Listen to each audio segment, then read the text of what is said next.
Today I want to look at a really strange genre of story called myths. In our modern world, you can see these tales loosely told for the sake of our entertainment, but I want to show you that they offer something so much more to the world when properly understood. So I'm going to give you an approach that first understands how myths communicate, and then we'll look at the explanations they give for how the world works and how we relate to the world. At the very end, I want to tie it all back to us.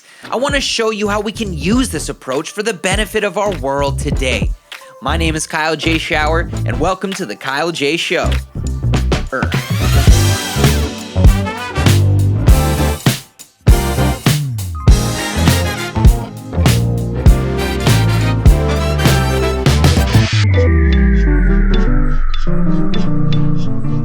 Myths are some of the most fascinating stories that humanity has ever come up with. The shit that goes down in these stories is wild. Made up monsters, talking animals, sadistic gods, magic, murder, incest.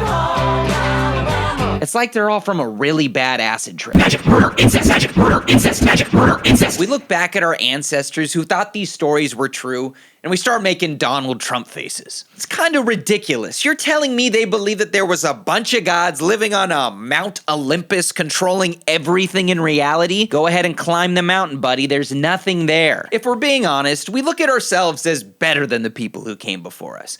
We have better technology, better science, better ways of thinking, better logic. We're just better. I'm better.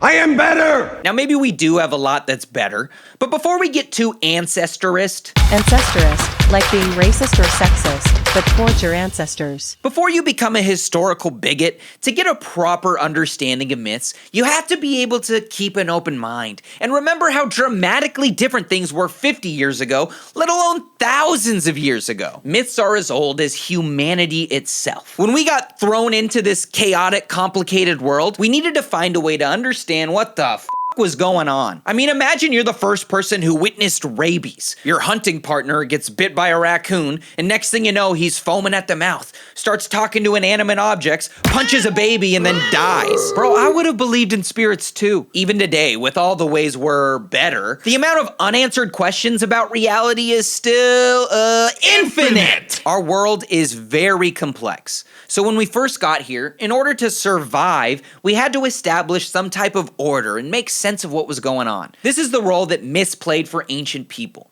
Myths were the way a culture, group, or society communicated how they made sense of the world. Yes, I'm saying that these stories filled with things like magic, murder, and incest were being used to give an explanation for our reality. We're so far removed that it's easy for most of what they're saying to just go over our head.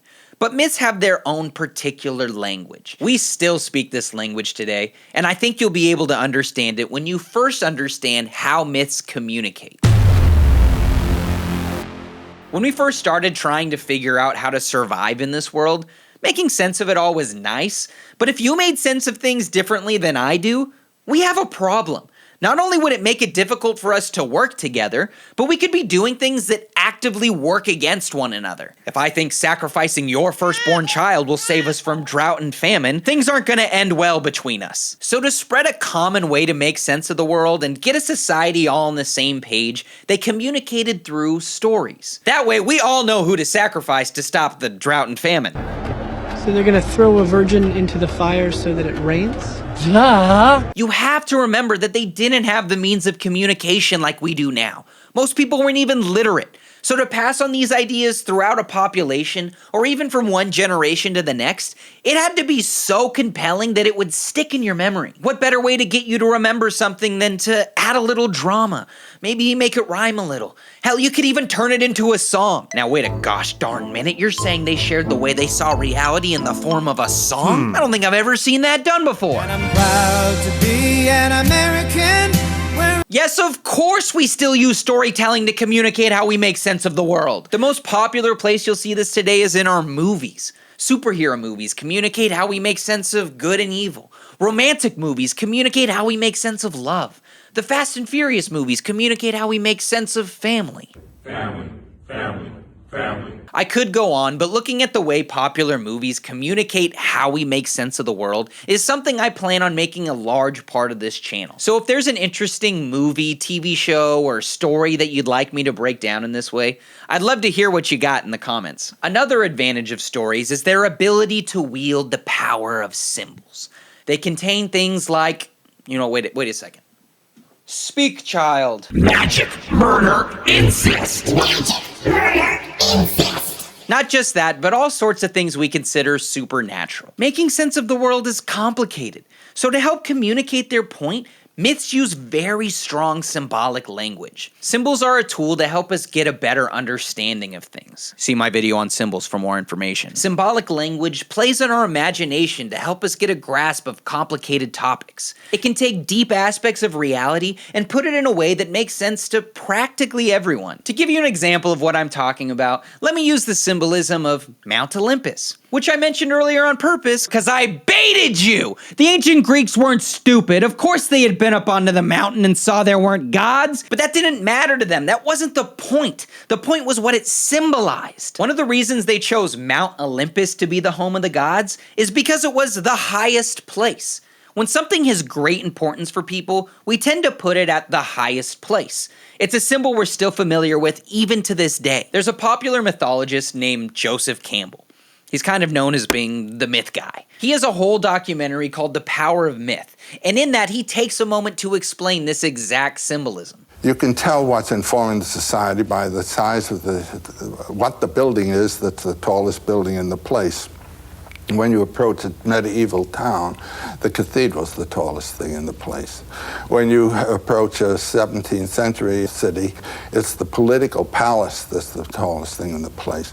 And when you approach a modern city, it's office buildings and dwellings that are the tallest things in the place. Campbell explains that the tallest building in a city represented what informed the city. And what informs the city is going to be what the people find to be most important. For ancient Greece, the gods were one of the most important aspects of their society. They influenced their government and philosophies, all the way down to the values of the everyday family household and the common man's love for orgies. The gods were how they made sense of their world, and through the symbol of Mount Olympus, they were able to neatly package up and communicate the idea that everything in reality works through the power and authority of the gods. So myths are stories that use a deeply symbolic language to help make sense of the world. And the way they make sense of the world could be broken down into two categories: how the world works and how we relate to the world. So let's start with the first one. Myths are infamously known for their crazy ideas about how the world works. The most commonly known example is seen in the Greek and Roman mythologies. The main idea is that there's these gods who are in control of everything. Each of these gods represents something people have observed or experienced in the real world. Zeus or Jupiter, for instance, could control external things like thunder and lightning. Then Cupid, or Eros, could control internal things, like make us fall in love with the shot of an arrow. Each god had their aspect of reality they controlled, and it gave an explanation for how things work in both the external world and our own internal thoughts and impulses. They conceptualized the way everything works through story, and today that doesn't settle right with a lot of people. We look at how things work with facts and logic. Modern science has given us natural explanations for many of the things they once would have considered supernatural. Getting bit by a raccoon doesn't give you an evil spirit, it gives you rabies. Some of their explanations were so wrong that we changed the literal definition of myth to a false belief or idea. I get it, we're proud of how far we've come, but changing the whole word seems a little fucking arrogant, don't you think? Originally, our word myth comes from the Greek word mythos, which means true meaning. If you look at these stories for their explanations of how everything works, well, you're missing the whole point. The point was the meaning, and the meaning of things was conveyed to us through the way they made sense of how we relate to the world. Once we get an understanding of how the world works, myths show how we relate to it all. In fact, many mythologists look at the characters of these stories as representing you and me. As we watch the characters of these myths, we can put ourselves in their shoes and learn the right way and the wrong way of relating to the world. Think of how it works like understanding the rules of a game, and how we relate to it is actually playing the game. and there are certain ways of playing that are more successful than others. You're so fuck. You are actually so fucking bad, dude. I am losing my mind. So myths were how a society shared the way they found the most success for people to then take and apply into their own life. However, they couldn't address every action and decision each individual needs to make to find success in their life. There's so many subjective experiences that would be impossible. So instead, they take a more general approach. They only look at the things in reality that are absolutely fundamental. It takes the things that are universal, the things that everyone experiences, and it tries to give you a way of relating to that. For example, think of Taylor Swift and how she writes all these songs about her most personal, intimate relationships. None of us can really know the experience she personally went through because we're not her. But somehow millions of single 30-year-old women blast that shit in their car on the way to work because they relate to it. They're not relating to her exact situation and experience. They're taking the fundamental concept of the song, maybe something like love or a relationship, and then they apply that in a way that makes sense in their own personal relationships. Myths do this, but on steroids. They make sense of all the things at the deepest level of our existence. They're like that little annoying kid who just repeats why after everything you say. If you decided to take that kid seriously and tried to answer all of the whys, well, eventually you'd get to a level where things got pretty abstract, and it'd probably end up with you trying to give an explanation for existence itself. Why? Because God is dead and we're alone. In my video on narratives, I explained that a narrative is the meaning of a story. So myths don't have just any old narrative, they have the fundamental narratives that are going to shape every other narrative we have. They're the narrative from which all other narratives come from. Well, that means that in every story, if you dig deep enough, you can find one of these narratives. I call it the mythological meaning. It's the part of the story that communicates something about some fundamental aspect of our reality. Maybe it's superhero movies communicating the fundamentals of good and evil. Taylor Swift communicating the fundamentals of romantic relationships. Or a song that communicates the fundamentals of being American. Be an American. At some point in life, everyone has to determine the way they make sense of things like love, morality, national pride, and depending what all these things mean to you shapes who you are as an individual. I hope everything we've discussed so far gives you an approach to myths that sheds light on their significance and also helps you understand what the hell they're talking about. In summary, myths are stories that use symbolic language to make sense of our world, the things that are fundamental to how it works and how we relate to it.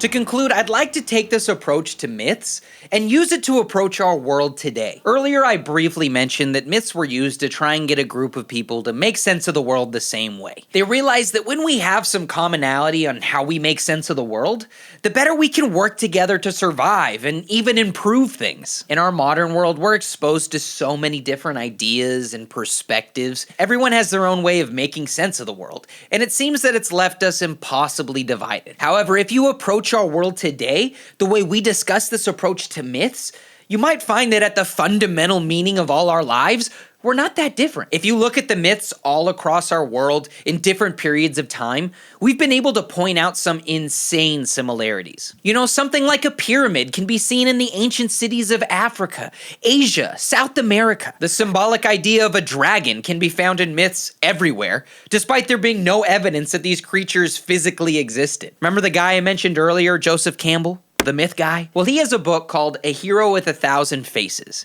and it's about the heroes of mythologies all across the world and how they all embark on an incredibly similar journey. These are just a few among thousands of connections people have made between different myths all across the world in different periods of time. The ancient world was incredibly disconnected between different continents, countries, and cities, and yet we look back and recognize all the things they have in common. Today we're connected at every continent, country, and city, yet we fail to recognize all the things we have in common. Part of my goal with this channel is to look at all our stories in movies, songs, religion, politics, or whatever, and dive into what it's saying about the fundamental, universal aspects of life. We've repeated and shared so many of the same themes, symbols, and motifs all across the world since the beginning of time. I hope to point out all the similarities at the deepest level of meaning to help us begin to understand people with different ways of making sense of the world. Our world today has never been more connected, Yet we're still so divided. But I believe that we can use this approach to myths and apply it to our world today to help find places where we're still united. If you like that or anything else you heard today, I'd appreciate it if you took a moment to like and subscribe. This video just scratched the surface of myths, but I think it's a good start that gets us closer to properly understanding these stories. If you want, stick around after the credits and I'll show how this relates to the big picture of my work. But otherwise, thank you so much for watching and I'll see you next time.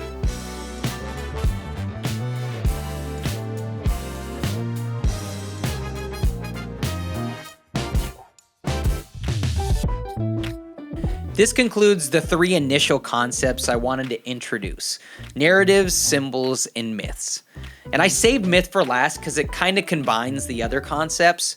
You know, in this video I explained that myths contain our most fundamental narratives, and I didn't say this, but that would also imply that they have our most fundamental symbols. The main thesis of my channel surrounds meaning, and each one of these concepts plays a vital role. So as I continue from here into more analytical work, you're going to see me constantly reference and expand on these concepts.